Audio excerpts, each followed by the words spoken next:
Throw Gang, we are joined by the MSG MVP, Lawrence Schlossman. Whoops. You going to clean that up? Yeah.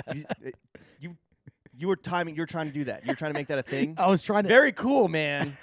I wasn't trying Cracking to the make a mess. top, boy. Woo! As the show starts, and myself, swishing and dishing, James Harris. We're going to the Nick game after this. We got VIP entrance, which Shout out to fucking New York Knickerbockers, the greatest organization. shout out Patria, the new MSG plug, who's boys with Jay. We're Probably seeing. has, like, What are they playing? embarrassing The stories. Bulls, right? Yeah, It's gonna be a banger, dude. yeah, for sure. I can't wait. Jimmy Go Buckets in Knicks. the building. Welcome to the weekly running of the boys. With today's full episode only available. There's mohair on this. Only available on patreon.com/throwingfits. Wait, is Jimmy Buckets on the Heat? He's on the Bulls, no? Is he? I don't know, man. Sports. Lawrence, how's your week? You're feeling a little under the weather. I am too. He is on the Heat. I tested. I actually tested positive for Beatlemania. Oh, shut the fuck up. The only good Beatles song is Black Beatles by our boys. Not your favorite song, Octopus's Garden, that you were literally singing word for word earlier today? It's the only one because it's the only one with a catchy tune. Get back, Jimbo! These references mean nothing to me. I know, that's why they're fucking great, dude. I like to be. Under the sea, in an octopus's pussy, Yeah, in the shade. Is it about pussy? No, I don't think. I mean, you were like, yeah, what's the metaphor of this song? I'm like, I think this is a pretty literal Ringo joint. About being like. I think it's just a fantastical scene that he paints in an octopus's garden in the shade. What does that mean? What do you mean? What does it mean? In an octopus's garden, under the water, we're hanging out. No one can bother us. We're resting our head on the seabed in an octopus's garden in the shade. I'm just getting over the booster flu. I'm anti-vax now, by the way. Yo. This booster flu is fucking whooping my ass. Welcome to the party, dude. Yeah. When did you get it? A week ago? I got it on Sunday night. I was out of commission Monday, and I'm still having these fucking pounding headaches all week. Damn. You know, I'm sure that sake is going to help. Yeah. Level you out, bro. Save for the drink check. Okay. Before we remember Virgil, talk about the most disappointing TV show of the year, Maybe for you. and get into Art Basel shenanigans. Let's do a little fit check. Yeah, why don't you lead us off, Jim? I'm gonna Get do like back, you. Jimbo! What is his reference? You never heard. Stop doing cool Beatles references. You never listened to Get Back? No. Okay, well, never mind. Forget The about only Beatles music I listen to is the fucking Grey album, where they mix the white album and the black it. album in high That's a school. banger, dude. Danger Mouse. Danger Mouse, yeah. Banger. And Wings. I was wearing Yucatan cowboy boots outside. On the run. Nike drifties on the feet. EG pants. Yo. EG You wear these pants every day. engineered garments. Their consistency and ubiquity on just like sick pants. Yeah. I think is like it's so good and so consistent that it is underappreciated. at this Especially point. anything in the fatigues variety. Like No, what- anything. I was wearing Really? these like sweats last night with this like crazy paisley Yeah, design. yeah. Okay. Was Um, there elastic waist? yes, because I was going to a big boy restaurant, Beatlemania's. You ever been there? No, but I've heard It's about supposedly it, like the oldest restaurant in New York City. It's and you said since it, and you said it 1900. sucked. Well, it's like Balthazar. You don't go for the food; you go for the vibe. What did you get? This is your first time eating Italian food since being in Italy. Yeah, and it was trash compared to Italy. course. I got we split a bunch of apps: calamar, Galamar, eggplant rollatine, eggplant little thing, clams casino. What else? base, Shrimp cocktail. base.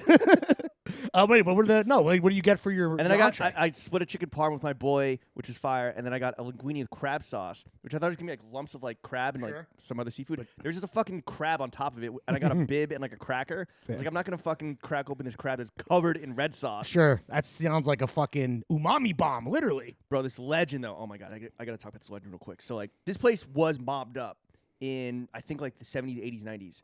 Right? Really? It's right here. It's in Williamsburg. Okay. It's a fantastic like group spot. It was a lot of young people actually. Definitely like. Like doing like TikTok, Instagram. Yeah, and it was shit? like, oh, like a New York institution. Let's go here and like fucking the shtick is that it's old. If you don't know about Beatlemania's, Yeah. get your own fucking cinder block shoes and drown yourself. You've been hiding under a You fucking rock. moron. You've been sleeping Kill with yourself. the fishes. This dude. So I get there. I accidentally get there mad early, like 25 minutes early. And I'm sitting at the bar just like having a glass of Montepulciani. I believe is how you pronounce it. And this guy walks in. He looks like fucking Keith Hernandez, like a big mustachioed motherfucker with the turtleneck and the suit looking sharp. Okay. Gigantic diamond on the pinky Fire. ring. Pulls out a wad of hundreds and 20s and just passes 100 to the maitre d' and 100 to the bartender. maitre d'? Wow. And he's like, Robert, good to see you. Martha, good to see you. Damn. And then He's paying his respects. Bro, he asked for a martini in a very cool way. Belvedere, straight up with a twist, vermouth in and out of the glass. And I was like, yo, that's sick. This guy rules. And so the fucking bartender who took a pint glass where he was making it, rinsed it with vermouth, threw it out. It was fire. That's a move, dude. Bro, and then he ended up sitting at a table like near us, and somebody like patted me and like, yo, look at that guy. He's a fucking legend. And I was like, oh, that's the guy that I was telling you at the bar where he ordered a martini in a very cool way. And I said, when you come in, don't ask about him because this guy's clearly fucking mobbed up. Yeah, I was gonna say, for sure. Or pretending to be a character, like playing a character. It's working at the restaurant. That's for damn sure. Biggest bowl of mussels I've ever fucking seen. And then like an equally big bowl full of discarded mussel shells, just crushing mussels, eating by himself. Oh. Then he had the biggest pork chop I've ever seen. It was like the size of his laptop. Just a cutlet? Huge, but like fucking, it was like a double-decker. It was like a double chop. Okay. He's double chopped up. I love that. This guy's great. I would chopped up, not I would up. love to. And then he went back to the bar and just drank by himself. That's it. I would love a big bowl of mussels, but they give me diarrhea. I mean, that's never stopped me before. Really? But like, if I eat like mussel frites or just like what, like I know what's gonna happen. You can't enjoy mule frite? No, I will have it. I just know what I'm getting myself into. Okay, I'm gonna piss out of my butthole. Well, I think it's really most lucky for you. I have a non-working Japanese toilet seat. Oh yeah, that's right. I can't wait to hear the review once that gets all set up. I know, bro. Once you install that fucking I feel real manly. ass cleaning Decepticon. I'm in like plumbing forums and shit, like looking up like parts I need. Bro, every time I've talked to you this week, it's been a plumbing issue. First it was like the dishwasher. Then it's like, can't install my Japanese toilet properly. I need an adapter. Yeah. You need a fucking Game Genie to fucking spritz your tush, dude. I need the AC/DC. Okay, EG fatigues. Right. We're going to the Knicks game, so I'm wearing. Is that like a t-shirt gun, bro? Like, and you fucking Jerry Rice the shit? I just told a long story, so I'm gonna tell another story. Let me get through the fit check, and then I'll tell the story about the t-shirt. Needles, mohair cardigan, zipper cardi, very nice. Which double zipped up. Oh, great! So you can I cholo believe it out. this is a friends and family joint from years gone by. Yes. Vintage Cebu Lions hat. Thank you, Nama at Lighthouse, when I left this there on Saturday night, and she held it for me. Maiden name rings, Hanes boxers. This T-shirt I did catch at a fucking game, which is like, I think better than catching a foul ball at a ball game. Ooh, getting a T-shirt. Well, I don't want to be. Well, okay, we've talked about like the best part of baseball is being there live and getting hammered. Yes. I would rather. Yeah, I think I would rather catch a T to the gun because I'm at a better game. I'm probably having a better time, to be honest, watching basketball live. The greatest show on fucking earth. And then, yeah, I'm with you. So we have a video coming out from our time in Italy, which shows off our athletic prowess or lack thereof. Or lack thereof, yeah, I was going to say. This was hands down the most athletic fucking feat of my life. Did you body a young maiden or child? I was with my boy Jordan, who in the group text... Michael Jordan. No, just Jordan. Okay. Jordan. In the group text has been rated the #1 Jew. Okay. Grew up on the Upper West Side. His dad, Knicks fanatic, or he is too, and they've seen a lot of Jews are local Jews love basketball. Yeah. This is what the documentary Uncut Gems is mainly about. Yeah, ask your local dentist. And they had like upper 100 bowl. That's pretty good, or maybe lower 200. Where are we tonight? We're in 100. We're lower 100. Oh, nice. Fuck yeah. Section 104. I don't know, row 19. So that's probably like middle or like towards the back. Middle, I would say probably. But he told me, and it's right at midcourt, and he told me, he's like, yo, also, unfortunately, this was before the MSU redesign, so now the seats are like actually like pushed way back. Yeah. I think they gave up the season tickets or sold them. He told me, he's like, yo, just so you know, we're in prime T-shirt gun This is territory. Where, like, the physics of the T-shirt gun, this is where it's going to land. When the Knicks City Dancers come out and they're fucking blasting off, like, get ready. So what happens, I have a fucking tray of tendies in my hand, of course. MSU chicken tendies, by the way. Very tasty. Yeah. Can't wait to see when Chuck puts down tonight. And I see one coming. I'm standing up. The two seats next to me, the people are like off pissing or something. I like shuffle over. I reach back and fucking you Odell'd it. Airborne, holding the chicken tenders and Odell this tea. And my friend Jordan is just like, wow. That was honestly the most athletic Marry thing a I've ever drop seen of you do. honey mustard on any garment. Nothing. Wow. And then just fucking clean. Munched them down. So I'm wearing, it's a little... what are the size? I'm always thinking... It's like a double XL. Okay, yeah, I mean... But I've had this for years. Since shrunk to a child's medium. Unfortunately, it says declare your pride. I ran into my brother's friend. My brother's friend one time was like, that's a rough white tee. My brother's friend one time was like, yo, is that a gay thing? Oh, yeah. I was going to say, or white pride is where I was going with it. Oh, okay. Yeah, well, also you would. And yeah, I'm drinking a little sake that I wasn't full-strength sake, just little sumo sake. Oh, we should also let our best friends behind the paywall know. I guess we're still in the free preview, but your ear is fixed. Yes, fix the ear. That sucked. I mean, She just took it. it She's didn't. like, it didn't hurt though getting it fixed. Did it kind of hurt and it was like bleeding a little bit. She's like, she just took it and she's just like, oh, this is an easy fix, and just like pushed it back through the new skin. Damn, she broke through. Yeah, Your lobe gave birth to the back. my hymen. She like repopped my hymen. She blew the back of your lobe out, literally. Well, we're happy that you're back at full strength. Yes. I wore our legacy Cuban boots to the crib along with my Arc'teryx Adam LT hoodie. I have on Uniqlo socks, Supreme jeans, a Gitman vintage Bengal stripe shirt, my white rodeo hat, my Rolex, my wedding ring, and my hoop from New How York. come you don't wear when you talk? How come you don't wear a belt? I don't know. I don't really. I have a. It's funny because people always ask me where my Mon Italy belt is from, and I always send people to Mon Italy to get the dangle, the skinny private sale Western coming dangle up with Mon Italy. Oh, a little preview. Sign up for the Patreon. I don't know. I just I find it okay.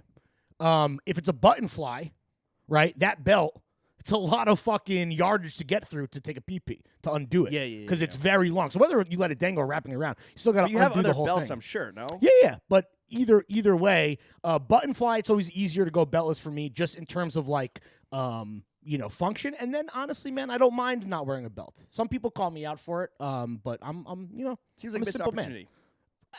What, to like wear a fucking BB Simon? Fucking No, but also like big old buckle. Yeah, it like distracts the eye from like any unwanted like floppage. I'm not saying on you. The belt distracts from. I would say Yeah. that. I would say when you wear a belt, especially if it's a statement belt, that's where the eye is going to be drawn to. And I'd Yeah, but rather you're people drawn to not the buckle, not to the- stare at my belly. You're drawn to the buckle, not to the fucking the goods. I mean, it's all get it's money all gun. right there. I mean, you're going cock, belt, belly. It's all balls, belt, belly. The triple Yeah, B, big dude. baller brand. Big baller brand on the fucking dick, dude. Shout out LeVar. And then what's your underwear? You didn't say. Hanes Boxers. boxers. And then I'm wearing Supreme Hanes boxer briefs. I am drinking a Budweiser Tall Boy to get a little juice going before the big game, dude. Sean was saying he started bro. drinking beer at 2 p.m. He's Yo. gonna show up fucking hated. Let's just say, shout out to the Knicks. We appreciate the fucking free tickets. Shout out the plug one more Patria. time, Patria, who went to high school with Jay. Something like that. I Yeah. don't know. Also, I don't know if she wants her name out there, but it is. I'm surprised. I mean, listen, of course, like we are upstanding citizens, but the last time the Core 4, this was pre-Sham. This was back in the shout out producer Jay. This was the original Core 4. We were acting like fucking deviant criminals. well, bro. 3/4 of us were. Decadent, Jay, decadent and depraved. yeah, she doesn't need to know that. But Jay was politely waiting yeah. for a Sprite that never came. just drink. Waiting Yeah. for his gobstoppers and gushers. Yeah, you're just ordering fucking fruit snacks and Sprite for hundreds and thousands of dollars. Okay. But that's it's a fit check and drink check. Well, okay, real quick housekeeping. I guess by the time you're listening to this, hopefully if you're listening to this on Friday, Yeah. Drake's event tonight, the raffle, the RSVP was fucking crazy. We could only Yes. fit in. Sorry, like, guys. Because all our fucking freeloading, degenerate scumbag Clout homies. chasing, tail riding, wave cruising. They're probably losers. not even going to buy a T-shirt and donate money to like the LES community fridge. We could only fit in a small number of RSVPs. Of course, we told Drake's like, yo, pick only from like the Patreon and Discord homies. But it was best random. friends. I mean, if you were It was random. It was random. If you're listening to this, you got prioritized, but it was random. Well, I don't even know if we're still in front of the paywall or not. But anyway, the party is open to all, and the party like That's the whole technically point. starts at 8. But like, yo, show up at 7, Bro, if Like, it was there's up gonna to be- me, I don't want to do I don't want to care about the show. I want to Yeah. go and fucking party. Dude. We told Brandon. We told Brandon beer. Drake's like, make sure there's beers outside and Yeah. inside, like starting at 7. So like, show up at 7. Show up at fucking 6. Show up at 7:30. Show up at 7. Everyone needs time to get set up. But yeah, shout out the homies at Ebbs Brewing. Shout out fucking Kimono. Camino, excuse me. Shout out fucking Shy's Burgers. Yo, it's the last Shy's public event of the year. Last chance to get a burg. And The again, best burg in New York. honestly, these burgers, like, Yeah. I mean, I gotta talked take about Shy. them I gotta take Shy ad like hold us nauseam. 2 on the side at 100%. least. But like, this is the only reason I'm doing it, right? I'm gonna need a double smash burger for We're sure. not making any money. We're not making any money off this. I just want to fucking get Shy's burger. And everyone who wants a tea, like you said, obviously is going to charity. Super limited. A lot of people, I'm sure, have been asking you based on just the number that hit me up. These are probably going to sell out, and unfortunately, are not going to be like online or anything. It's super limited. If they don't sell out again, it's due to you fucking blood sucking, clout chasing, cheap demons. fucking pocket watching, just monsters. Yeah. No, it should be a good. Should be a good time, but we cannot stress. I'm just kidding, Chris Green. I love you. We cannot. The point is here. We cannot stress enough that even if you are not going to see the live pod with Delaney, come for not just a good time, but the best time. Come at 7:30. Show up at 8. Yo, whatever the schedule Delaney pod, allows. I want to do my intro. I want to ask 2 questions and then be out because I want that burger. Yeah. No. Maybe we can eat. Also, I on want stage. to party. Can we just chomp on stage Yeah, while yeah, we do exactly. it? It's not being recorded. Oh, and the pod is not being recorded for dissemination later. So sorry if you're gonna miss it. Should be a good time. Okay, let's get into. Oh wait, one more bit of housekeeping. Yes. We're still figuring out the video. Oh yeah, My bad for saying fucking 4K Larry over here. my bad for overpromising and underdelivering. Normally he's for 3K Larry if you catch my drift, but last week he was 4K Larry, and it didn't fucking work out. Overpromise, underdeliver. you and some people were saying that it looks worse than the iPhone that we would normally use, which I can't imagine. Well, it's my fault for not. I'm hanging some lighting up here on this wall later. I thought that getting some track lighting up here would actually be a smart idea. That'd be great. Which is out of my own personal expense. I'll pay the thousands of dollars for that to fucking buff up our studio. Track lighting is expensive. Maybe you could write it off. Maybe it is an expense. If we're on the corporate card. I would like to know what the damage is. Maybe it's something that we can come to an agreement on. And I'm gonna get that. You know nice me, I'm a minimal fucking Italian generous. shit. You know I'm a generous guy. I would put everything on the corporate card if it was socially acceptable. That's not generous. And That's professionally not acceptable. generous. Is that greed? Is that greed masquerading as generosity? It's both. It's both. You are a Well, generous guy. I contain multitudes. I learned something new about you both in the micro and the macro. In the macro, I have learned you are a very generous guy. Thank Very you. selfish guy, but also very generous guy. Right, so it's the duality of one man. Duality of a man. Yeah, dude, I'm like fucking Janice out here. I see both sides like Chanel. So yeah, we're figuring this out. We'd like to figure out how to export at least in 1080. Bro, when we put it on my computer, I was like, wait, why is this only like 1.2 gigs? It looked better. This is smaller than when I transferred off the iPhone. When we were a little drunk and we were trying to get out of here when the Core 4 were here, and it might have been rushed, but it looked good. No, it didn't. I thought it did. It did not look good. Anyway, You're like, no, that's 4K. I'm like, bro, we're blurry. I was like, yo, so many people are gonna upgrade the fucking tier, and if you did, I guess, sorry. It's also Purge Day, so please tell your friends to fucking subscribe to the Patreon. Please gift Patreon subscriptions to your friends, to your family this holiday season. Yeah. Oh, and just be forewarned, if you did depledge and you're still in the Discord. Oh, you're about to See ya. Yeah, if you're stealing Bye-bye. this along with stealing the cord, you're about to get fucking booted. Also, a lot of fun stuff coming up for the patrons. We got the Fitties on deck. We got the fucking Core 4. Yo, I already been keeping notes for the Fitties. Yeah, it's gonna be great. Bozo of the Year that's gonna be the toughest category. It's a robust category as per usual. No spoilers. But we're doing the Fitties obviously, and then that will What do be you think? Okay, just look at trend of the year. and that'll be This isn't complete. This is just like kind of like stuff that I think that we would miss. yeah. I like it. I mean, damn, I don't even know what I'd vote for. A lot of good trends already. No, this is not complete. This is No, there's only I know. 5 I'm or saying 6 now. already. It's Yeah, pretty. yeah. Also, Bozo of the Year. Seeing a couple names here that, woo, I don't know. We'll have to discuss. Again, not trying to get sued before Q4. Fucking wait. You want to get sued? Yeah, maybe that you want to get YouTube- sued one more time before Q4 wraps, dude? Maybe that YouTube video won't make it to the public. Yeah. And then also preceding the Fitties, we're gonna do our little Core 4 wrap up. Like we did last year, where we just talk and about a our few- favorites and get a few shit-faced. private Yeah, a couple, sales. like you said, Mon Italy already. At least 2 lined up. Yeah. You know where I got these fatigues? Is the store that we're going to do a private sale with, East and West Store. I'm which just we've fucking done spoil. before, yeah. But they fucking rock shout Trevor. Also, are we behind the Kirkland's. paywall? Yeah, I think it's 20. We're at 20 minutes. Well, we went like 2 minutes without it. But Big Boy next week. Yeah. Bro. Can't wait. That's gonna be fun. I mean, we've talked about it a bit. We devoted like a whole back 9 on a pod. This might be the only podcast episode of ours that I ever listened to. Really? Oh, Yeah. you're gonna listen? Well, think you so. say that. Eh, You say that, and then you're gonna be like, I could easily just instead watch porn and beat off, and you will do I that. could be on TikTok for the next hour and 15 or whatever we got with him. Watching some titties bounce, as we learned last week. My titties bouncing TikTok is really diminished. That's unfortunate, bro. Honestly, sounds like a personal. Right now, problem. it's a lot of Hasidic Jews dancing to Memphis rap. Ooh, which is I like fire. that, dude. I Which like is that. fire. Normally, you see that kind of content on Twitter. Yeah. I did post probably our lowest performing TikTok yesterday morning. Oh, damn. Sorry, bro. Yeah. Well, I was lazy. I didn't like put any text on it or anything. Oh, okay. So it's on you. You're apologizing. Yeah. But yeah, catch me on TikTok. All right. Let's talk about the most honestly, like truly devastatingly sad and unfortunate. First and things tragic. first, rest in peace, Virgil Abloh. Big fucking rip to Virgil Abloh. This was obviously at this point we're nearly a week after the announcement of his death on Sunday. If you're listening to this on Friday, Saturday, it's been a week of just like, I don't know. While there were like rumors and everything, this did fucking come out of nowhere. Right, Guy was 100%. 41 Yeah. when Doug from fucking Doug sent me the news. It was like a minute after it broke on his IG, and then like our group chat was just like a flurry. Yeah, just like devastated. As was everybody, and people were like, "Yo, is this fake?"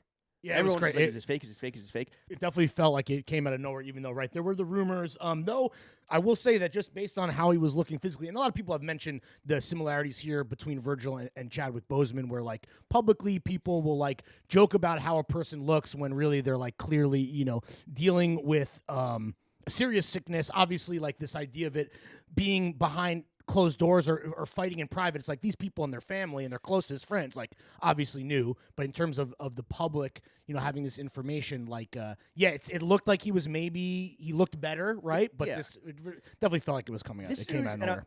I was kind of thinking about this, like, this news. I received this news when I was on the way, or I was on the way to meet you to do something that is firmly ensconced in like the post. Like, there's a before Virgil and there's an after Virgil, 100%. right? In like terms of like the culture, that space that we occupy.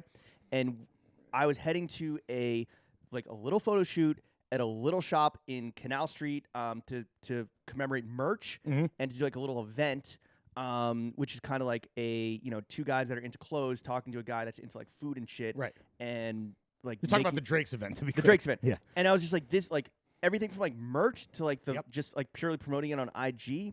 This is absolutely 1,000% His playbook, his blueprint, 100%. Yeah, like he's run this play 1,000 times. Like, you know, it's a formula that he, if not like the pioneer of, absolutely like perfected. Turn it into an art form for sure, 100%. And people, and I think it's very, very true that there was like a before Virgil, and then like he came and he did his fucking thing. It's an absolute line of demarcation in terms of like sheer impact. Yeah, and like the all the tributes coming out. Super touching. Yeah, honestly, super very sad. Like super sweet and super. It's emotional reading all of these. I will say this, right? Reading all these tributes, talk about a man. You know, say what you want about whether you fucked with his designs or whether you gave him your hard-earned money across any of the projects he worked on, Off-White, Nike, LV, any of the numerous collaborations. Regardless of all that, talk about an immaculate reputation amongst his peers and the industry. Like, you really don't see that. That to me was really striking and made a real impact when I was reading all this stuff. Yeah, and like you and I, we can't really say anything that hasn't already been said, and also like has already been said by people that were like, you know, very close to him and worked with him like intimately, or were just like knew him intimately in ways that we didn't. But like his ascension kind of began, for all intents and purposes, his independent ascension, like kind of when he broke off from Kanye and started doing his own thing, was right when we started at Complex with like Pyrex, even before that with like being in the Tommy Town photo with Ben Trill, and then with Off-White like a year later. So like our connection and our like shared history is, while not like personally tied to Virgil, professionally, 100%. definitely like started and continues on with like the fucking space and culture that he created. It's crazy to think that for 10 years, it's been our job in a variety of capacities to think critically about what he's doing, to report on it, to make a joke about it. You know, sometimes like he's been there the whole way. And I think that just proves the longevity that was tragically not cut down, because the impact that Virgil had. I mean, the thing I tweeted that I think is my ultimate take is that like he inspired so many people, but there's never going to be another one of these guys, right? So that just right there, like this legacy is going to go on forever. And Karen Monica also said something super poignant, is like, we have just started to see the seeds that he sowed sprout. So there's so many too that haven't even fucking popped yet, for lack of a better term, that we're going to be seeing the Virgil legacy play out for a long time. But I mean, we've been following this guy as closely as anybody for over 10 years, or almost 10 years. Yeah, and so like you and I were like kind of just talking about like the moment when like the first like Pyrex vision, like either whether it was the first a team with no sport. Yes, whether it was like the first video Yeah. starring like all the dudes that are now like doing big. Nast, Bari, Ian Connor, ASAP Ills, ASAP Josh, rest in peace. He's in that video. Jim Joe is doing the graffiti. The youth will always win. Yeah, one. that was a moment where it was this moment where it was like hashtag menswear had kind of like cemented itself in the canon, whatever. Yep. But this was a fucking total Shock to the 180 system. disruption, shock to the system, where you and I, or you especially, because I would never really. I may have fucking dipped my toe into hashtag menswear, but I never subscribed to it. You're a New York guy, right? So like streetwear had been a part of your life more tangibly and longer than mine. Yeah, just like hoodies, t-shirts, and sneakers. But then it's just like, whoa, like this is something that is like ensconced in the old of streetwear, but is like very fucking new and is like has completely just said, is now the leading horse in terms of like interestingness when it versus like fucking double monks and Savage Den and all that shit. Like, and you were like, yo, I want to throw out I want to burn all my double monks. Right. It was not just starting at Complex and like seeing how all the cool new people that I was meeting professionally and personally, like in that world, like how impressive everyone looked and really expanding my own horizons from like Isaiah suits and fucking, Sid Mashburn double monks. But we were talking about this a bit earlier when that video drops, it's like, it was revelatory. It was like, it was really special, and even if it wasn't like I'm gonna wear head to toe fucking Pyrex with the matching bandana, all this stuff, it is like holy shit, like yo, I need a pair of Forces, I need a fucking black hoodie, I need black skinny jeans that stack perfectly. Like it was like a switch that was flipped because he presented something that was like it felt like the nuclear reactor of just cool, right? Yeah, and it was like it was a little bit scary. It was just like fucking awesome to see like a gang or like a team of like everyone kind of dressed similarly but different, with like the signifiers and everything. And then like obviously Four Pins and Pyrex Vision had a very, I guess like early but still significant, not run-in but like interaction. Yeah, like, I would say call that. Yeah, and we've told this story before. And obviously, shout out Gian, who's really the main character in this story and kind of the crux of this whole thing. But do you remember? All right, let's start with you, because the story originally was not going to be a 4-pin story. And we're talking obviously about the rugby flannels that were printed with Pyrex in 23. That became maybe if it wasn't the Caravaggio hoodie, which obviously got replayed and reinterpreted for Off-White, that flannel was like the Pyrex piece to own. Well, price be damned. Yes, and this one flannels were like a big fucking thing in streetwear, and I think Jerry Lorenzo made the flannel like with that first Fear of God collection lookbook with like the skinheads a few years later. Like that was when it fucking truly became like a staple.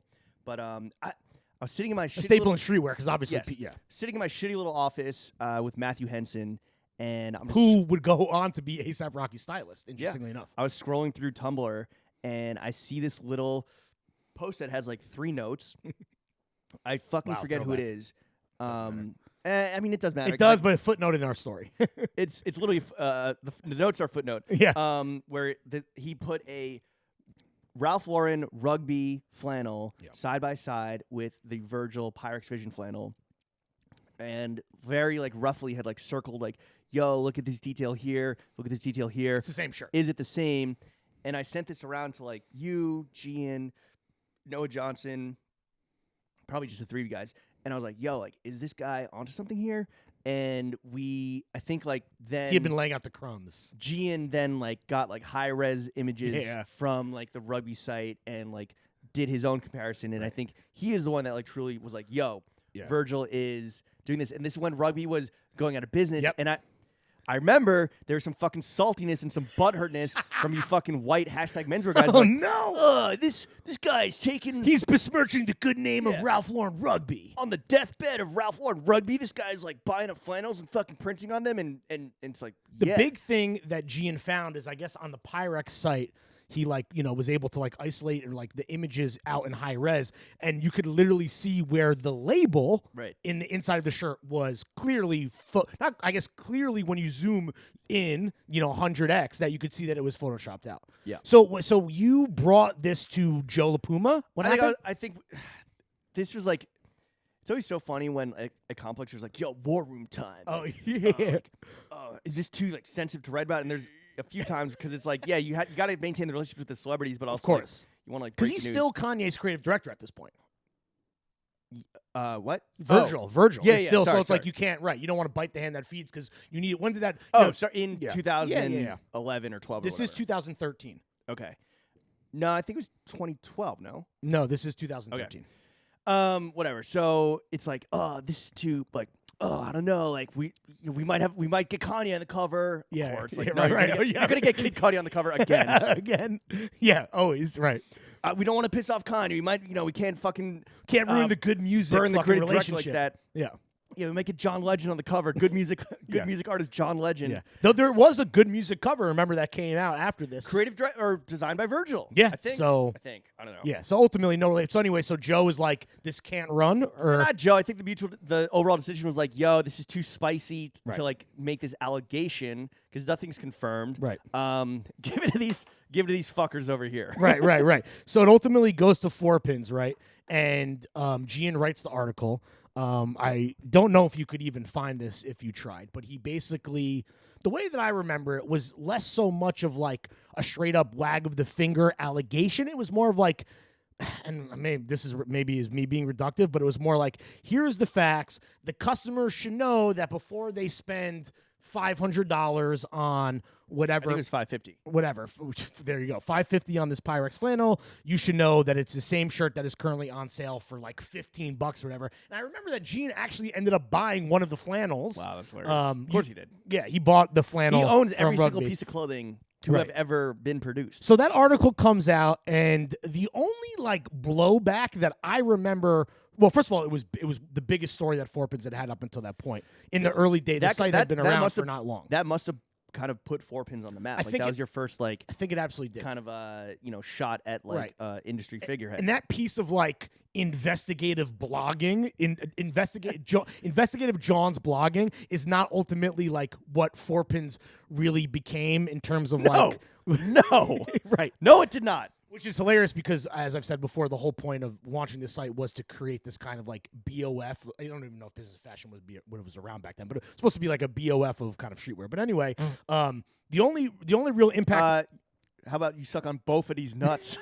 The only real impact I remember after this thing got published was that I guess Gene like continued to report it out by reaching out to some of like the stockists at the time that were helping stockists on Pyrex. Yeah, of Pyrex that were helping Virgil launch this brand. And I remember Chris Gibbs got back to us on behalf of Union, and even though obviously I'm sure up until Chris Gibbs and Virgil obviously have some relationship. This didn't ruin anything based on like what I know about their friendship professionally and personally. But he responded by saying like, "Yo, this is a bit, I don't want to say egregious, but he's like, oh damn, we didn't know it's photoshopped on the line sheet." Like we had a whole addendum that we added on where I think we asked Chris if we could copy and paste his email. We did, but he was like, yeah, we need to look into this because the line sheets make it seem like one thing. I had no idea. And I think that's Chris just like wanting to also, again, protect the consumer. But anyway, so that happens. And then this story kind of flared up again. Or not flared up, but the next time that it really like got mentioned in like in a zeitgeisty way was in 2017 during one of Virgil's lectures. This was at the Columbia Graduate School of Architecture. He brought up the rug that he had commissioned from Jim Joe, which featured in an off-white showroom. Yes, this was the first. So basically, what Virgil says is that he had asked Jim Joe, who obviously a good friend of his and is one of his favorite artists, who's worked with a bunch. He was like, "I'm opening up my first showroom." And funny aside, my terrible friends tattoo that I got covered up, I used Jim Joe's handwriting as like a reference. As the reference? Yeah. Well, and that clearly was lost on the fucking drunken pirate who tattooed you. Shout out to her. So he commissioned a rug from Jim Joe. I guess the way that he made it seem in the lecture was that he was expecting some type of like cool, his famous hand style, which is written upside down and backwards, like the Drake cover. If you're reading this, it's too late. If you guys need a visual reference, and you don't, which I guess you don't. And Jim Joe ended up returning this industrial rug that featured just then a pull quote from the 4Pins piece. And the way that Virgil set it up in 2017 when he's talking about this, and at this point, very successful. Off-White is a machine. He's just about to drop his Nike collab or whatever preceded the 10. And he talks about how the rug, he was kind of like, it was funny. He talks about him being bummed that Jim Joe like gave him that as opposed to like whatever he was expecting. A Jim Joe John. But the way that he described it, he was like, yo, there was this blog that exists to tear down young creatives, and he was like, he goes, when I read that article, he's talking about jeans and 4-pins, he was like, holy shit. He's like, is my career over before it even started? And at the time, when that dropped in 2017, of course, guys like me and Gene were patting ourselves on the back, and it was like, oh my God, like we kinda, man, way to tear down another young black creative. Good job. Or Good more job. like whatever, speak truth to power. And at that point, 4-pins is gone, and it feels like a little punk, and it speaks to the ethos of the site. But at the time, right, I was like, this seems like revisionist history. Clearly, he's butthurt, and I actually like regret thinking that now, with all this added context of his passing. It's almost like this guy was so sincere and earnest in a way that I'll admit You'll never feel that. No, I never really even thought about him that way at the time. But now knowing that about him, due to all these testimonials from the people that I respect and who know him the best, I'm like, damn, imagine this guy trying to do his thing and reading this article that I guess, yeah, if you're him, probably feels like this.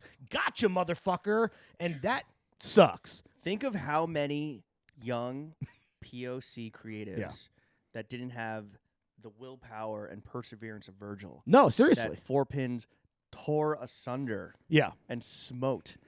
That could have been even more talented and had a bigger legacy than Virgil. Yeah. That never even tried because of you. That's crazy. I can't believe you fucking have taken that from our culture, bro.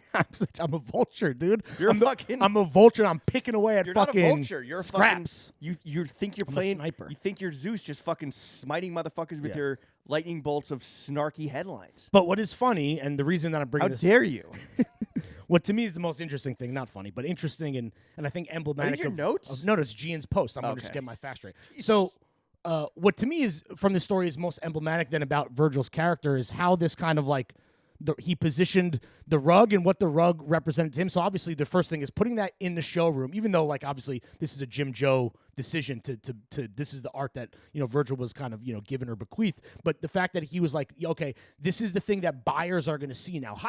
Buyers from Barney's, Bergdorf, whatever, they're going to walk in the showroom and they're almost going to see this. They're going to walk on this thing, this kind of like this thing that, again, maybe almost fucking stopped me before I got started. Very interesting. And the fact that him and Gene were able to then after the fact form a relationship. And I talked to Gene earlier today because I wanted to get my facts straight. And he wrote a whole thing on Facebook, which is like, I don't know how anyone is ever going to find this. Shout out Gene. But Gene said that it was always a unspoken thing between them. It had never gotten brought up until, I guess, the rug had become part of the traveling Virgil retrospective, right? That launched in Boston and I think came to the Brooklyn Museum or is coming. And that rug was something that, was part of the exhibit that, again, fans could like walk on it and be a part of that history. It got reposted or Virgil reposted a picture that someone took of it to his story. And the way that he describes it is very interesting. He says, the original bad news that actually launched my career. This was when they originally said I wasn't a designer. So clearly it was something that he took personally. But again, what makes me, I think this is of note, is how he kind of flipped it. And he said, this rug is my fountain. The thing that obviously like for him was this source, this spring of like confidence or reminder of like how far he had come. So it's almost like, here we were at 4-pins thinking it was one thing. And I think the way that he turned into a very positive thing is emblematic of his character. And again, him and Gian forming a relationship. And he gifted that rug to Gian once he put that together. And then he called Gian. And I don't know if you would necessarily agree, but Virgil's assessment is that Gian is one of the most critical thinkers in this tangential game of fashion of ours. Why would I not agree with that? I don't know. I don't know if you think that there's other, writers that are more influential or not, but that's Virgil's opinion of Gian. And I think which is fascinating to me. Whether it was like a chip on his shoulder and like kind of like motivation, like keep going. Yeah. It's also just like, it's like, yeah, motherfucker, that is what I did. And guess what? Like no one was doing that. No one was really kind of like doing like a collaging of cultures the way that is now so fucking prevalent and so ubiquitous.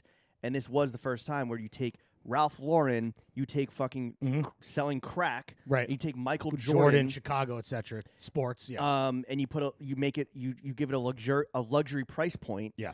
Like that is what Virgil and a lot of this actors and players in the space that we occupy, that is now kind of like the norm. Yeah. And so while it may have been like, yeah, chip on the shoulder, or like source of motivation, it's also just like, yeah, that's what I did, and guess what? That's what is right now. That's what right now is. So to your point, no, I don't feel bad because look at how much me personally, how much of a role I played in this man's story as the editor in chief. No, what do you do to that story? Do you like what did you like edit the headline? Like did you? Yeah, I fucking fact checked it to some degree and top edited the fuck out of it. Yes, I did. Don't fucking tell me what I did or didn't do. You asked, I'm telling you. I will say I think it's awesome that Gian has. I don't know if it's the original, if there's multiples, but Virgil ended up gifting Gian that rug, and the fact that they were able to become, and Gian contributed to the show notes for the spring summer 22 show, the one that was kind of like they used it some of those clothes and ideas again in Miami for the send off. But to me, I think that's amazing how he took this moment of adversity, used it as push through, used it as motivation, and not in like a fuck Forpins way, not like fuck these guys, even though like he clearly had some choice opinions about it, but turned it into this very like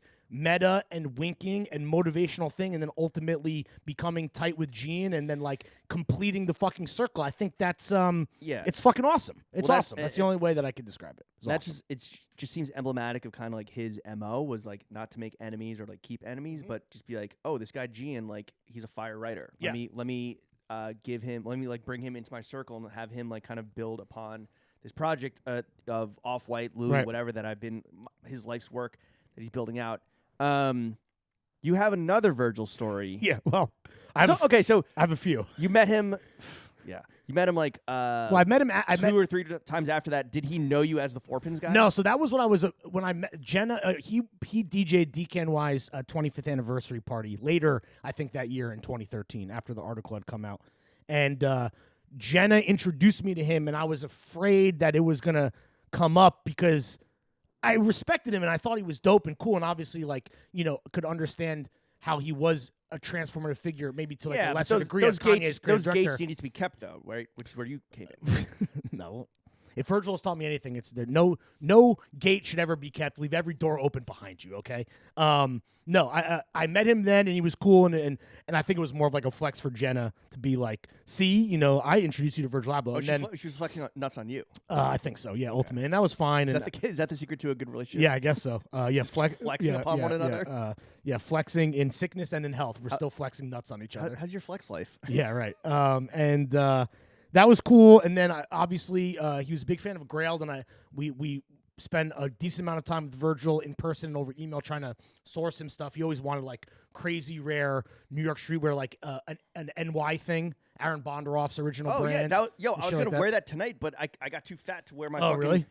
That's also a child's medium. It's a New York thing, by the way. What did I say? An NY thing? You said NY. Well, thing. it's the play is anything a New York but it wasn't spelled out. It was a New York thing. Whatever, bro. Real streetwear heads know. Streetwear 1.5. So the funny story about meeting Virgil in that context at Grailed, the first time he came to the original office, he came through with I think it was Ian Connor and Rich the Kid. At that point, Rich the Kid wasn't even like really like popping yet. I think he was more of like a fucking a hanger on or whatever. And as we're chilling with them and talking to them about Grailed and hoping that they shop the little archive we had at that time, our landlord came through and started unloading on us like a psychopath. I guess because the night before we had we were wont to do. I think Moy called those early days the Wolf of John Street era. But like, staying up late, partying probably harder than we should in our place of business, playing music loud, whatever. So this dude is berating us and killing us, specifically like Arun and Jake Metzger. And this is all happening in front of Virgil. And everyone is like, this is the worst possible timing. This guy is a fucking psychopath. We're going to look like fucking amateurs, like fucking idiots in front of, this guy who we obviously are only asking him through to like try to build a relationship and, impress him or whatever. And I just remember him dying, thinking it was fucking hilarious the whole time. And then after we finally got the landlord to leave, he's like, it was almost like he respected us harder because he knew that we were living it, we were hanging out, we were playing music loud. Obviously, we were men after his own heart. At least that's the way that I perceived it then and do now in hindsight. And then obviously my final thing, which I've talked about in the pod before, is and I only bring this up because in Heron's one of Heron's many beautiful kind of tributes on Instagram, he literally says he never did drugs. And I really think that's why he was able to be so prolific and ubiquitous, is that he never got too fucked up and never had like a day where you just like want to stay in bed right. too hungover. He wanted to. Clearly, he was a guy that absolutely relished living in the present and never slept. But it didn't come from. And not that I think there's any rumors or anything. And you wanted to break his sobriety. But the reason that again, you were just trying to drag Virgil down. But yeah, so after I think it was a Bintrill DJ thing, some fucking Fashion Week party, I was fucked up. I was in the bathroom with him, and I was like, I tried to offer him drugs, and he declined.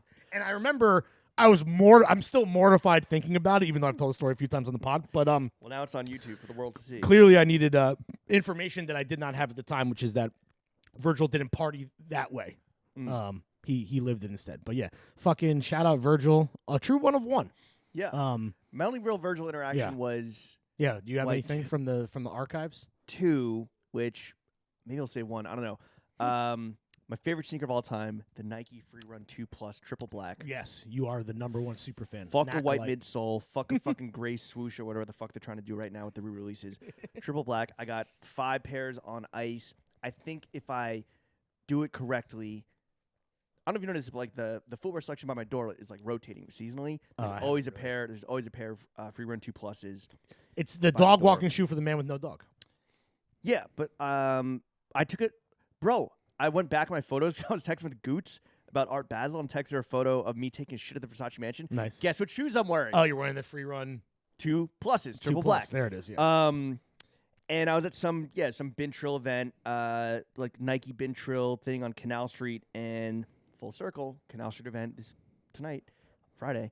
And he was wearing them, and this was already like my sneaker. I had already started like amassing a collection, but in my mind, I was just like, yes, even if I don't necessarily fan out over like Off-White or a lot of Pyrex, or mainly Off-White or what Virgil does, or like the collabs, him validating that was like big, right? Because everything he touched just fucking turned to gold. And I want to say that in that famous picture, it's been circulated a lot, of Bintrill with Travis Scott, where they're wearing the camo design they did for La Flame. All right, okay. He's wearing them. Look at Virgil. What shoes is he wearing? I knew it. Those are those. He's wearing them. Fuck yes. Yeah, so that'll go on the Zood board. I have to do it. I haven't done a Zood in a while. Yeah, you really haven't. Virgil's That's wearing. Why I really doubt you. When like, no, I top edited. I fact checked. Virgil's wearing. Can't even Zood board. The La Flame Bintrill Real Tree Camo merch. Also another thing they were ahead on. He's wearing Rick Creech cargo pants with Nike Free Run 2 Pluses in Triple Black. Incredible. Okay, so as outsiders to like the Virgil inner circle, you fucking offered him blow once at Finelli's or whatever, and I saw him wearing sneakers that I thought were cool. It was not at a restaurant. It was at a party, but sure. Okay, which makes it a little more acceptable. I don't know. Virgil's death is just the latest instance, which is a new phenomenon of just the past few years, where when somebody of note dies, there is a public grieving. Which collectively usually culminates or is embodied by people posting photos of them and the deceased. Yes.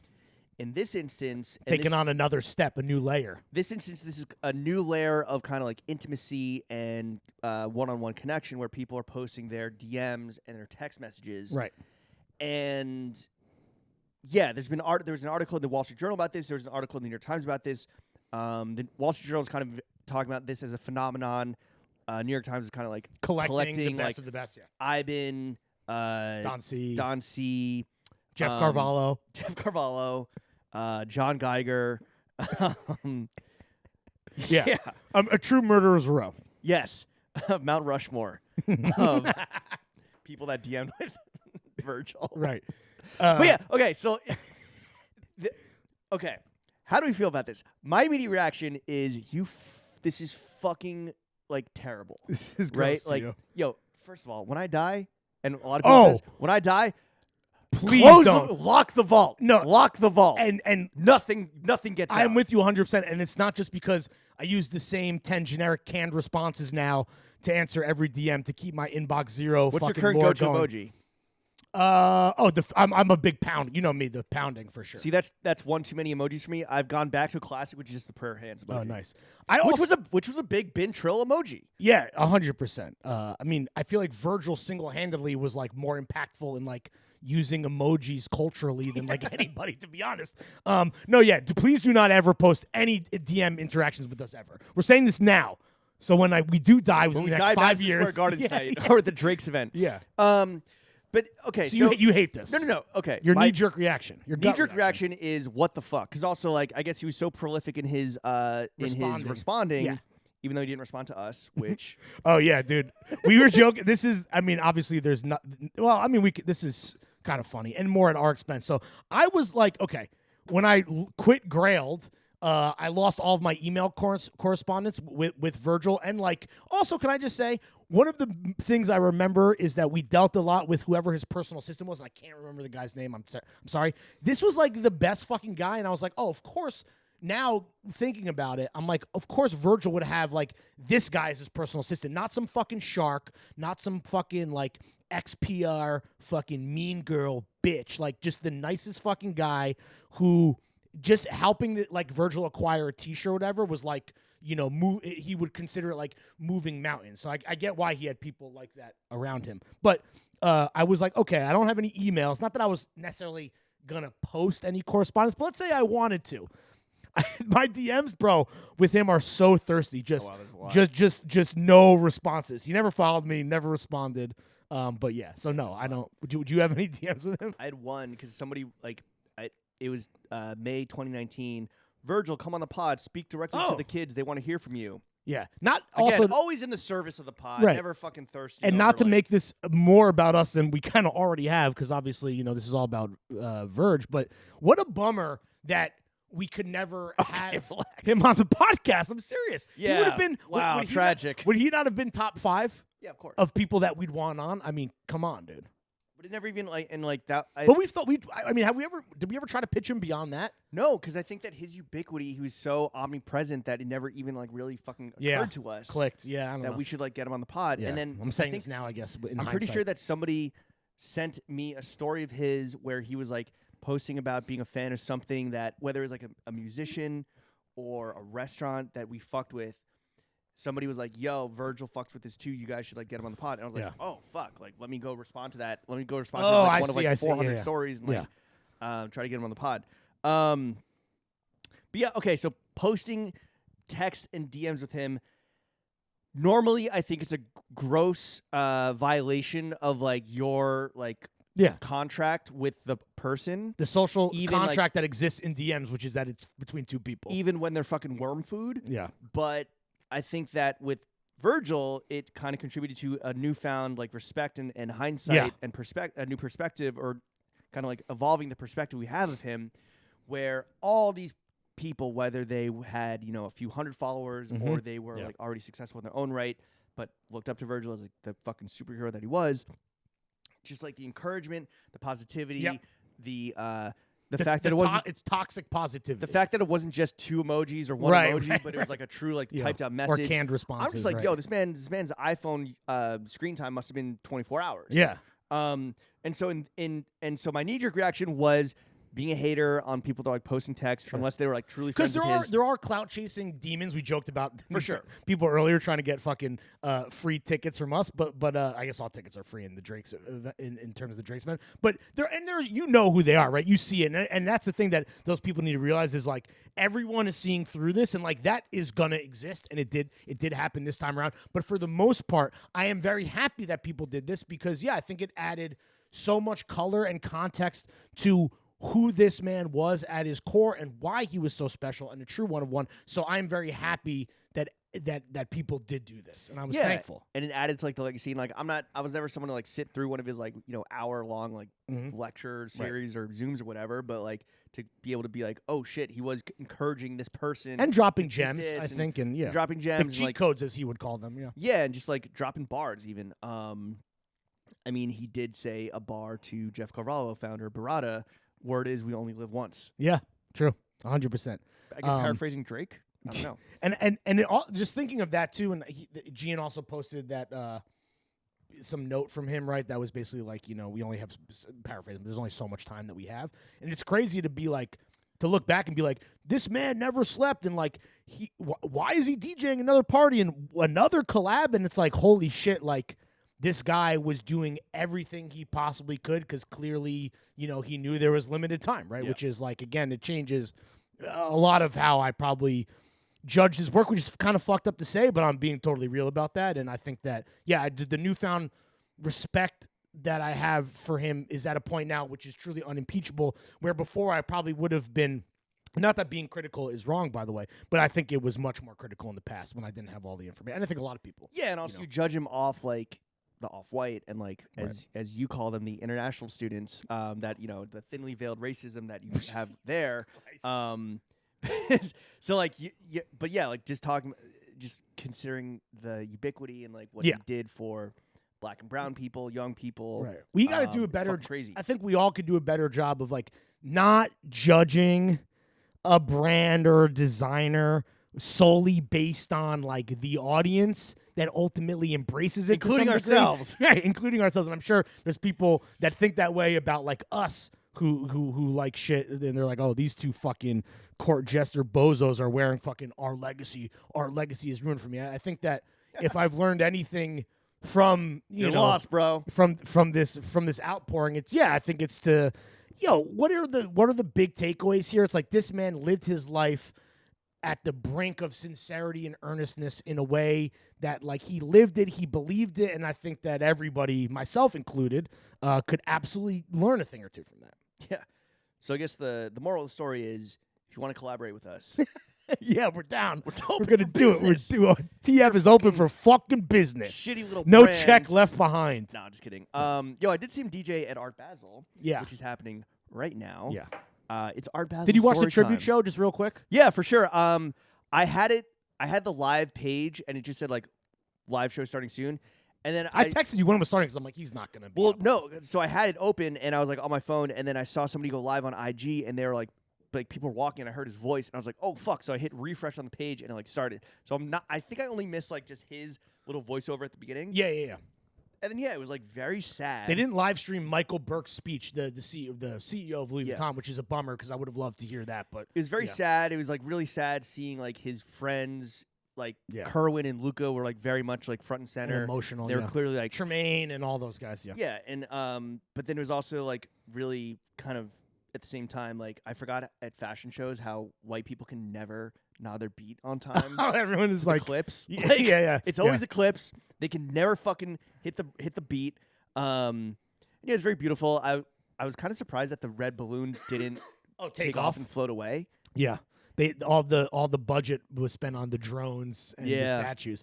A couple thoughts. One, it is amazing and speaks volumes to Virgil's impact that a client-facing fake fashion show at Art Basel could be, because again, this is all, there was maybe 10 new looks, I guess, that they had been working on, and this was mainly kind of like a rehash for his, like, the guys that I spent $1 million at Louis Vuitton this year, like the VIP, that's like who Basel, Basel is fucking commerce personified. Well, but these buyer or like VIP events, like the Dolce & Gabbana one, right, they exist. Which, by the way, we have to go to that. Right. Fuck, what's it called? I gotta figure. I think it was in Venice this year, but these things always exist.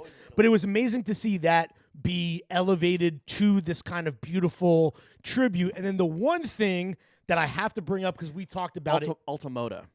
Yeah, this has to be brought up, is that statue that was erected for him, the 30-foot tall, the 3-story statue. That existing in a vacuum of he is no longer with us versus like if he was still alive it's almost like, do you think he knew? Because and I don't think Virgil had an ego, so it was weird to me to think that there's a scenario, an alternate timeline where like maybe it's fucked up to say he's too sick to be there, but like he's not gone, he's still with us, but there's just like giant statue of him. It doesn't seem like, in line with who he was. So it's almost like, did he know? Like, I don't know. My mind spins when I think about that. Yeah, I don't know. I did see one TikTok where it was like, it was influencer in the wild. And it was like, look at this one bitch that's like taking a photo of herself in front of the statue. Everyone else knows it's like so disrespectful. Meanwhile, like everyone took a photo of themselves in front of the statue. Come on, bro. If Kanye did it, I think some dumb white bitch can too. I was surprised to see Kanye wearing Louis and not Balenciaga. Well, to me, it was very clear that he showed up in his head-to-toe Balenciaga and changed into a jacket and a hat. Yeah. Was the hat Louis? Yeah, that long brim, I think, was an LV hat. So the jacket was sick though. Yeah, I think that. Listen, I am not. He's yet to speak out as of recording time. Right. Yeah, not to make it about Kanye, but I am very curious to see because he did the Sunday service tribute and he went to the show. And in Kanye fashion, my favorite thing about that is North wearing the first ever Pyrex shirt, that Kanye had famously worn before, and then obviously the off-white, the Pyrex, the original Pyrex champion shorts, where it's like Kanye, it's so sick to me that Kanye has that somewhere. Right. Like, he held on to that. But yeah. Was Pete Davidson there? No, Pete Davidson was not there, I don't think. Do you think... Rocky was there. Rocky also no public tribute on Instagram. Not that, like, that's the measuring stick where we determine whether or not, like, you were a good friend, but... They're so intrinsically linked, and maybe it's because, like, you saw people posting a couple days later because it was so raw and so fresh, clearly. I wonder what he'll say, if he'll say anything himself, yeah. He did, in that one song, Lord Jody. Lord Pretty Flacco Jody. Throw shots at both Hood by Air and Bintril. Oh, that's right, yeah. But that was fucking stupid. And that's water under the bridge. And that was years ago. Sure. You know who didn't comment? Travis Scott. You know why? Because he killed 10 people.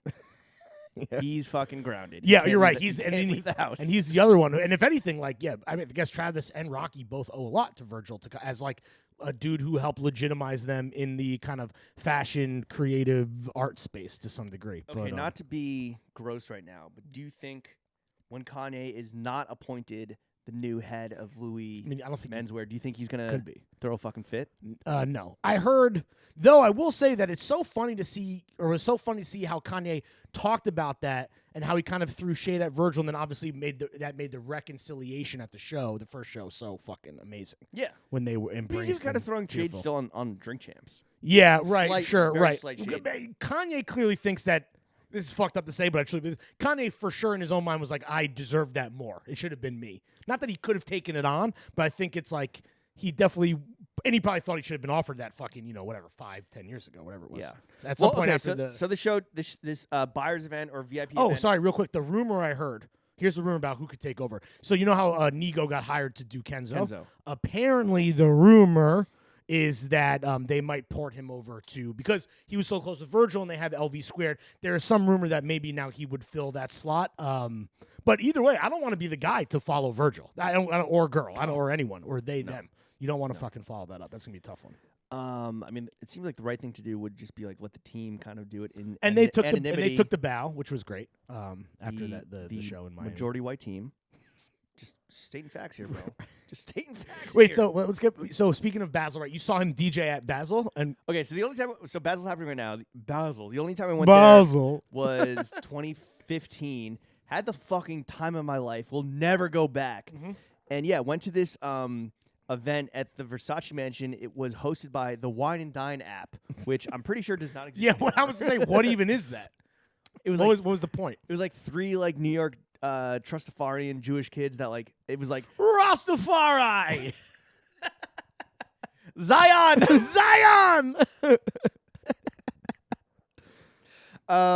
He was DJing, and this was as we all know, Ernest Baker invented the aux cord DJing. Shout out Ernest Baker. This was the homie. This is peak Virgil aux cord DJing, where he did like aux cord DJ. No.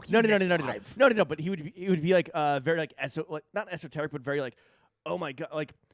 Oasis into fucking the game. It was intentionally obtuse. Miles Davis into Juxtaposition was the name of the game. Miles Davis into Migos Right. was like the famous like Virgil, which actually like someone Sick. posted that clip. It Yeah, fucking it rocks. went hard. Yeah. But He was a great did- DJ. I forget what led into it, but he dropped Adele's "Hello" at this like fucking party that was going off. And Yeah. we were like, "Oh, Sick. hello." Hello from the Yeah, great. Should that be the outro music? Oh, Yeah. and like kind of somber and that'll be nice. We'll do that. That would be good. Yeah, you've talked about your Basel okay, escapades. So this is Say when charades. Snapchat was a thing, and I, by fucking sheer force, the way that I'm doing Throwing Fit TikTok, I was like the head of, or like the guy doing like the complex Snapchat, Right. which had tens of, if not hundreds of thousands of followers, just by the nature. I of hope being not complex tens. on I hope Snapchat. hundreds. No, this is literally when Snapchat like very first started. And I'd go around and like make people like try like the fucking hot sauce and shit, or the hot one's hot sauce. So I was there, and they're like, "Yo, we're throwing a party at the Taz's Angels mansion. Hell yeah. Shout out Taz Arnold. Emily Oberg is DJ. Oh, we haven't even talked about the fucking Tommy Ton, the pick from Paris Fashion Week, of which Taz is wearing leggings and cowboy boots, and then Virgil is in the Montclair with the Raf Jill Sander, the big glasses, the trousers, Stan Smiths. Just real quick, is that not? That's the first time that I think Virgil entered at least my consciousness. That would have been 2012. Probably the public consciousness, yeah, for sure. 1 year kind of before Pyrex pops and he Yeah. becomes a guy. But anyway, got to shout out. I mean, that picture that is the most important street style picture ever taken. That's the one. Anyway. Tommy Ton, come on the pod. You've been fucking ducking us long enough. Shout out friend of the pod, our close personal Thomas. professional photography friend, Tommy Ton. Thomas Ton. Oh yeah, Art Basel. So I'm there to literally attend one party and just like Snapchat whoever's there, and so that happens. Like it randomly does become it's Complex and Galore magazine / modeling agency, Yeah, no. which it was like this was 2015, so it was kind of a gross time in like the treatment of like LA influencer hot girls. So it was. It wasn't like a major modeling agency, but it was like if you're hot and you're slutty, like you're signing up to Galore or to this guy Scott Lips agency who comes up later in the story. So my job was literally attend this one party, be there for a week, attend this one party where just Snapchat with whoever. I fucking take a photo of Kylie Jenner and I show it to her, and she's like, Was she "Here, let me take it." Did she have her new face and shit at that point? Was she like hot? She was like hot Kylie. When I took it, she was like backlit, like you could barely fucking. She was very dark, which is probably how she liked it. But she's like, "Let me take it," and she actually took a selfie with your phone. With my phone, and she looked fucking stunning. And she's like, "Yeah, that seems better." And I was like, "Wow, you're so right." Yeah. Posted that. Told Sarah Snyder. Oh shit! At the time, I was like, "Yo, my girlfriend at the time, like you're her hall pass. Can I take a photo of you? Not for Snapchat." What did she say when you? Also, how old was she when you said that? Like 20. Okay. I don't know. How old is she now? I don't know. 20? Anyway, was she flattered when you said She that? was 14. Was she like, yeah, but she did like, is your girlfriend hot? She did a very awkward pose, and then she was dating Jaden Smith. So that's why she was there. That's how she got famous, right? And then she like And stole. also- She got arrested for stealing a Birkin or something, right? That her mugshot's famous, and also there's a video where she's like rolling up a bill, and someone goes, "You say no to drugs," and then she goes, "Juicy J can't," and just snorts the whole line. Oh hell yeah, which is dude. fire. She and then dated Tyshawn most recently. Yeah, right? and Fabio Foreign, and Oh, got it. She has a type. Jaden took my phone. Jaden's like, no, I don't want to do that. And he's like, actually, let me see. And he takes my phone, and I'm like, yeah, just say like, what's up? I'm Jaden Smith. I'm at the Complex party. He takes my phone, and he just records like a 10-second video of him just like. Just being weird. Yeah. Just being a weirdo. Saying nothing at all. Okay, here you go. Yeah, okay. But like his dreads, his dreads are like swaying in the wind, so you know it's a video. The whole time, the rest of the week, I'm chilling with Emily Oberg, Noah Johnson, and Matt Lynch of Vanity Fair. Matt Lynch, the fucking Condé Nast PR ban is up. Come on the pod. Yeah, holler at us, bro. And Haven't it seen is him in years. having a fucking blast. Go to this one party at the Versace Mansion. I take a shit in the Versace Mansion. Highlight of the week. Yeah. We've told some of you've told these, some of these stories yeah, before. but we have new listeners. No, I no. dab in the back of a Yes, that's great. Instagram.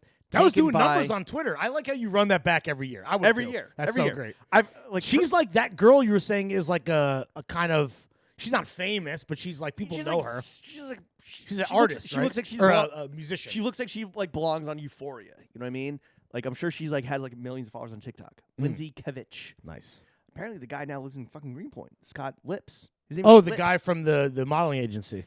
Yeah, Art Basel, fucking wild. Like Art Basel is decadent and depraved. you don't eat. It's my just Hunter very S. over the Thompson top. joke. I got on the sleeping schedule where I'd get too fucked up during the day and pass out, or we'd all be like, all right, like day party Reconvene over. later. Yeah. Let's go home, nap, meet up at dinner. I'd sleep through, so I was sleeping from like 5 p.m. to like 2 a.m. or like 3, 4 So a.m. you missed all the parties after dusk. Like 6 p.m. to 4 a.m. and then I'd wake up and I'd just be like, all right, like everyone's going to sleep or like asleep. Let's run it back I tomorrow. have to just like hang out until, and this is before like IG stories, before yeah, like, there's nothing to do. before like Twitter was good. This was like pre-Black Twitter, so I'm just like, all right, I'm just gonna fucking lay here until 9 o'clock, 10 o'clock. Black Twitter. There's black so. people on Twitter probably doing their thing, bro. Not like You racist. okay, it's before I followed them on Black Twitter. No, yeah, it's before I followed any black people on Twitter. To be clear.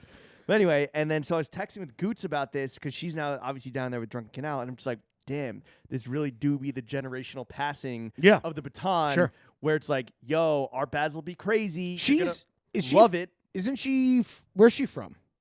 She's not California. from Florida. Oh, okay. California. Okay, but she's never been to Basel before. I don't think so. Basel. Basel. Originally in Switzerland, and now it's in Miami, and it's a joke. Yeah, Miami, Hong Kong. I mean, the Miami one is just like Yeah. a I mean, it's bro. This is Alec Monopoly. This is commerce. When I said to you earlier, which is so ridiculous, repeating it, I said I feel like it's intellectually beneath me. you're not wrong. Yeah, I mean, yeah, I have no, Not wrong. I have never been. I have no interest in going. I'd rather stay at home and watch 9 hours of a Beatles documentary. Personally speaking, We get it. get back, Jimbo. We get it. You're white. The better doc. Fuck the Beatles, bro. Are we gonna actually talk about Von Dutch? Let's quickly go through Von Dutch. We're not going to talk about how Succession season 3 fucking stinks. That's what you're 'Cause we're out of time. So right now, where it stands is you think Succession is booty, and are you out? You're gonna finish the season, Of and course. then so you're not out, but you're just not into it. Seasons 1 and especially season 2 were just so fire, and then season 3, They I set the think, bar too high. because of COVID, they are stuck in one place. Mhm. They keep the cast small, except when they bring in a fucking celebrity and drop Yeah. them in for cameo, and that's like the buzzworthy item. But season 3 has just been all about like, okay, what combination of people can we put in a room and have them discuss how they can like team up or how they hate each other. So it's like, oh, you know what? Jerry's never actually linked up with Greg. Let's get them in a room. Oh, you know what? Tom's never actually linked up with fucking Carl. Let's get them in a room. So it really is just fucking this circular like lead up to this shareholder meeting, which is kind of a letdown. Yeah, the Nirvana thing was fire. But then it's just like there are times where it's like, wait, did I miss an episode? Did I miss a scene? Because something like they bring up a crisis that pops up out of nowhere. Yeah. They solve it. And we move whatever on, yeah. child solved it is now in Logan's favor, and whatever child You didn't compared it to solve it. Entourage in that crisis of the week type. Whatever beat. child Yeah. didn't solve it is now like, wait a second, now I'm suspicious of the child that's in Logan's favor. Like you literally see at the party episode, which if you want to compare it to the Brooklyn Rave, Tom's bachelor party episode in season 1, season 2, I don't know, where Season 1, and it's the best episode I think of the whole series. Tom drinks his own cum. Yeah, it's awesome. And the fucking Stewie Zinger. Oh, the snowball, right? Yeah. Yeah. Versus the party episode in season 3 where he's like, "Ooh, I did cocaine. I did a I'm little in the coke. I'm in the compliment tunnel." Like, yeah. I thought that was funny. fucking ass. The shot of like Kendall stomping through like hundreds of $1,000s worth of presents, like looking for his children's presents that he can't find. Like That seems it's like an so- appropriate kind of manic breakdown. It's just so fucking obvious.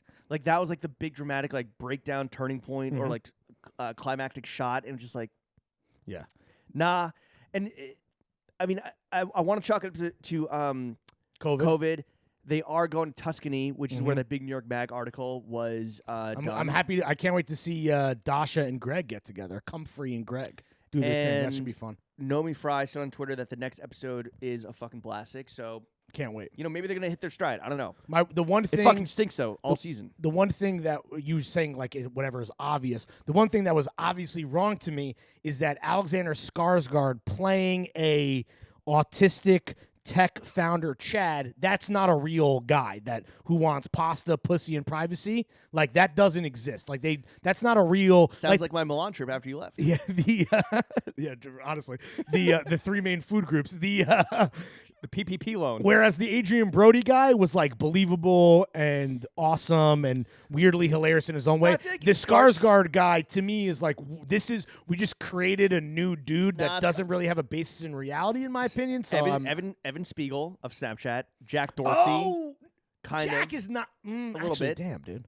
But all right, but not Zuck. But Jack is yogied out. He's on his own thing. He's ricked and out. And then your old boss, fucking Schmiegel, Eric Schmiegel was he? It wasn't Wait, like not Eric Schmiegel. Eric Spiegel. Evan Schmiegel. Your boy, your old boss, Evan Schmiegel, was like a Chad in like a dumb frat boy listserv email way. Not he's like Skarsgård, who's like seems like looking for prostitutes and shit. No, Spiegel was trying to fuck. Like his emails got leaked by Gawker. No, I remember that. Yeah.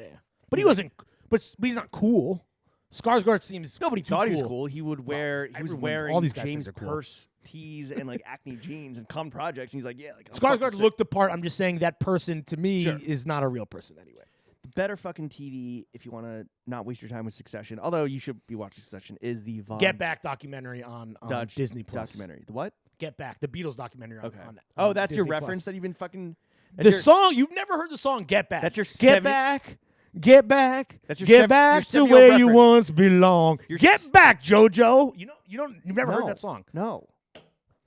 The Beatles album Let It Be, which is what this documentary is about, Let It the Be. creation was Let It originally called Get Back, which is a song, and they changed changed the title, but the documentary is about the creation of that Lawrence, project. no one fucking cares. A lot of people care. Literally Wait, nobody so, cares. So you think I'm a boomer for fucking with the Beatles? The only good thing about the Beatles doc was that one tweet where that guy was like, I want to see if Austin Powers fit into the Beatles doc, and he did.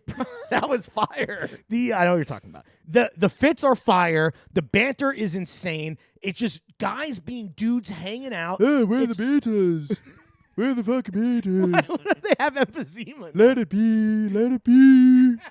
All right. Anyway, sorry, Von Dutch. Anyway, I'm just saying. Maybe the audience at home thinks I'm a boomer. Maybe I'm the oldest It's not cool. interesting. Maybe I I'm don't the know. oldest cool. What do you mean it's not interesting? It's the most influential band of all time, So? More so than the Migos? I don't think so. bro. Pop Wait, culture. so when we were interviewing the Migos and we did Yeah, I this was whole capping. fucking I was bit lying. I was lying. where it's like, yo, It's not Migos true. is better than Beatles. You were fucking... I was capping. I was lying. It's the only time I've ever capped. I capped Running it. this episode. I was capping in front of the Migos. No, How dare you? In terms of pop culture being elevated and Who viewed cares? critically and culturally as an art form, as real art, as it has for a long time, that is just that is woven into the fabric of our everyday life. They did that, bro. That's your favorite the Beatles Beatles. song? She came in through the bathroom window on Abbey Road for Is sure. that about anal? What is that? Beatles. She came through the bathroom windows on Abbey Road. Oh, look out! She came in through the bathroom window. You never heard this song? It's just boring. Like Oh I my don't God. want to. I don't want to listen to this. All right, whatever. Let's move on to Von Dutch. Clearly, I'm not going to sway your heart or your mind. I would just say for the audience at home who thinks it's like boomer music for your parents, just Yeah, if you want to sit through 9 hours, the of fits fucking- they were so stylish, so funny, Well, so smart. was this when they were like on drugs and like start like it's not when they were No, like no, skinny this is- suits. It's not when they were wearing the Strokes type. no, shit, or no, the no, hives. no. They were dressed. They were I dressed. can't like believe the Beatles were dressed like the hives. Yeah. No, this was I mean I'm George and John obviously. George. Yeah. Well, no, that's more of a John. John.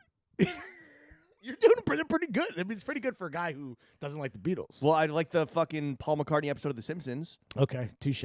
No, they were the main You drug. know, Ringo means apple in Japanese. No, I didn't know that. The main. Well, Apple Records was their company. The main drug years were like Are they hallucinogenics. fucked up on camera? No, they're drinking and smoking cigs. What's the one drug that John pulls out of his coat and then like realizes that there's a cameras are rolling and he puts it back in? Oh, I don't know. I must have missed that. What do you Damn, which is you're not even a like- fucking real Beatles fan. No, but the main drug years were like I think preceding though they continued to use John and George hallucinogenics and shit and With like weed. Ravi Shankar.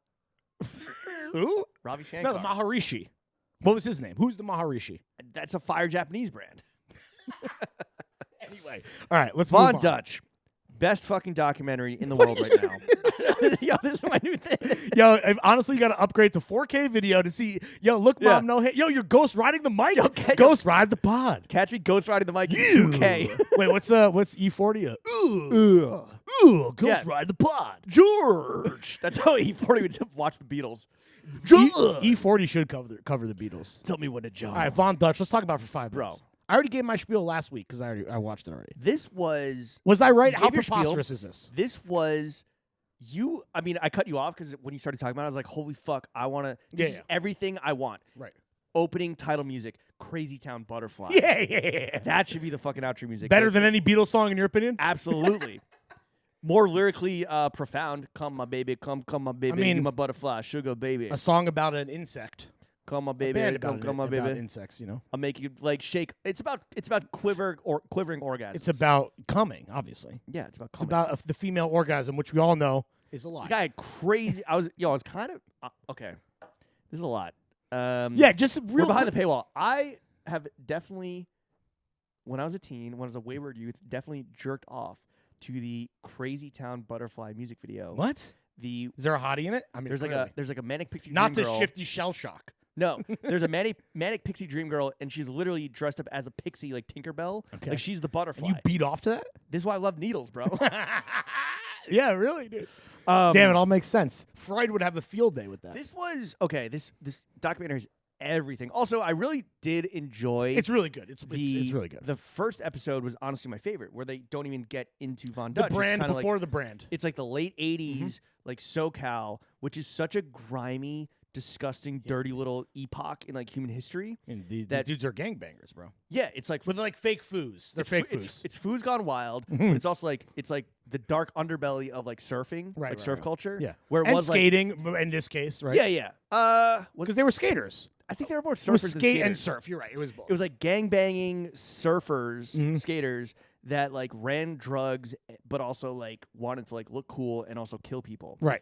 Which it's this very specific niche Type of guy. moment and type of guy that has obviously birthed like the Von Dutch and the Ed Hardy and all that shit. But like this Cookie Monster, all flat the- brim, monster drinking mother,fucker, same shit. Mishka, remember Yeah. Mishka with Yeah, the fucking of course. eyeball? That was definitely birthing. Mishka, though, felt more. That was East It's Coast. New York. Yeah. That's more black scale. Mishka. Yeah. Proto Bintrill type shit.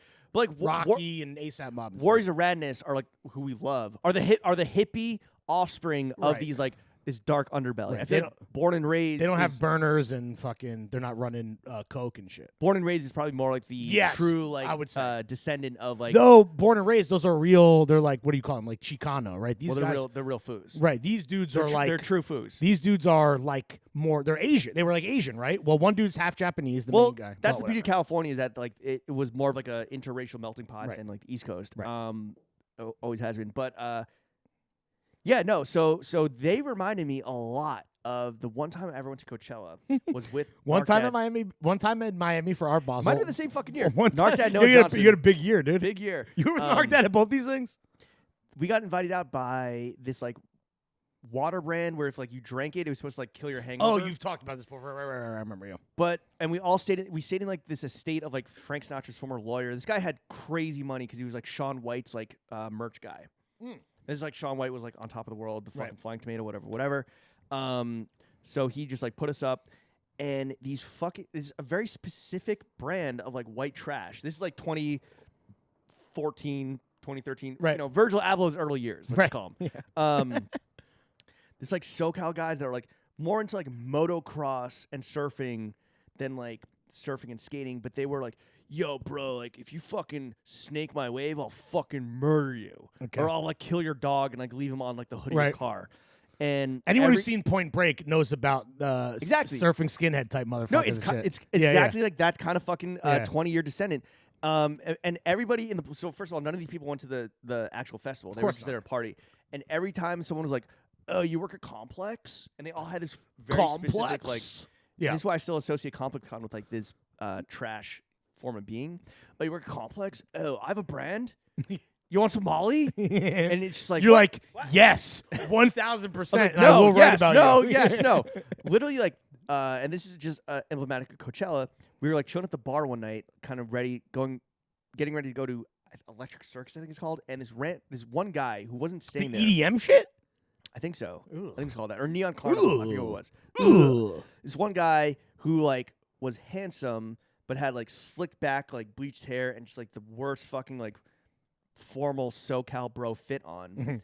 He comes up. He's like, "Oh, you guys staying here? You guys staying here?" And we're like, "Yeah." And he's like, "Us, cool." And just cuts up. Not even cuts it up. Actually, just pours out the longest and fattest line of coca I've ever seen. Respect. And just does the whole fucking thing. Damn. Puts down Like Sarah Snyder. a triple shot. Yeah, puts down a triple shot of tequila. He's like, "Hey, I'll see you guys later." And he just, like, He just walks bounced. off. And it's Hell like, yeah. what the fuck? That Like rocks. that is this very specific subspecies of human being. These guys sold him the coke. I mean, if this was 20 years earlier. Bro, yeah. So like, the documentary has everything. You know, sex, murder, Danish intrigue, drugs, Danish black belts Danish in taekwondo. Like, it's Pablo Escobar's grandson. yeah, it's fucking sick. It's awesome. Everyone should watch it. It's on Hulu. yes, It is 3 hours long. It's 3 hours long. 3 but episodes. Yeah. Okay, real quick, because like we haven't even talked about like any of the like the celeb stuff, whatever. Two things that were interesting that I didn't talk about quickly last week when I was doing my initial pitch to get people to do their homework and watch this for this week. Which you're so right about. Thank you. Tracy Mills, Yeah. Kanye's guy, who basically invented like influencer seeding and marketing, which is really interesting.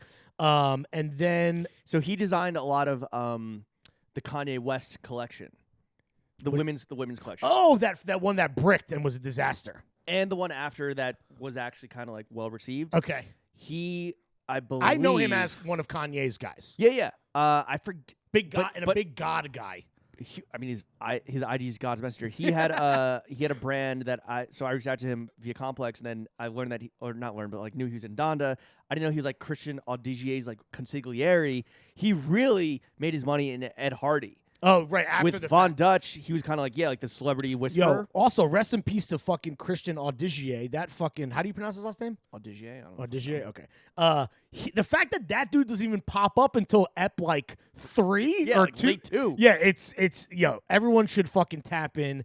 It's Yo, we incredible. need the doc on Ed Hardy. We need Yes. the doc on Robin Jeans. We need the doc on Noir. Yeah, need that the would, doc- On Noir would be incredible. We need the doc on Wars of Radness.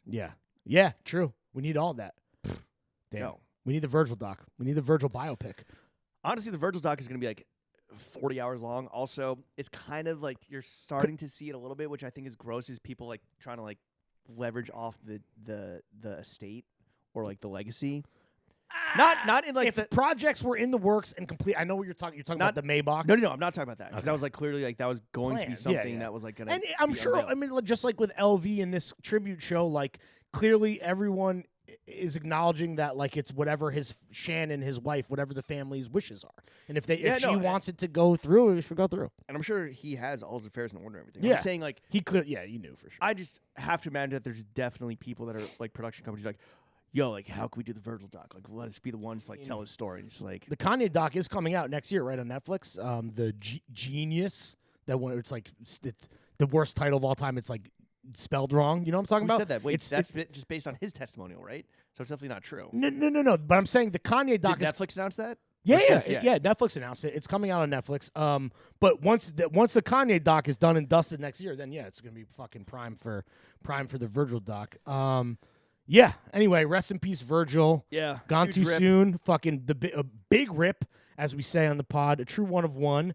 And yeah, It'll be fun. It'll be exciting to see. hopefully what people the- can learn, can take something positive away it- from his life. It will be exciting to see like what comes of the people that have Dude. have learned and evolved like and kind of in his wake and then step into their own. Where were they? Honestly, that's going to be the next fucking wave of like exciting shit to happen. And right? where is the industry even going to go? I mean, this dude was the compass, the North Star. Whatever fucking metaphor you want to use, he was fucking imitated across the fucking board. He was on the bleeding edge, the tip of the spear for like what was happening in high fashion and street culture and how you can't even tell the difference anymore, basically thanks to him and really Ye and Rocky and all those guys in that orbit. But yeah, where the fucking industry goes from here will be very fucking interesting, and I can't wait to talk about it on the pod with a extremely critical and thoughtful eye. This has That been is- Throwing Fits, Yeah, the only take us podcast out, that Lawrence. matters. See you next week, guys. Bye.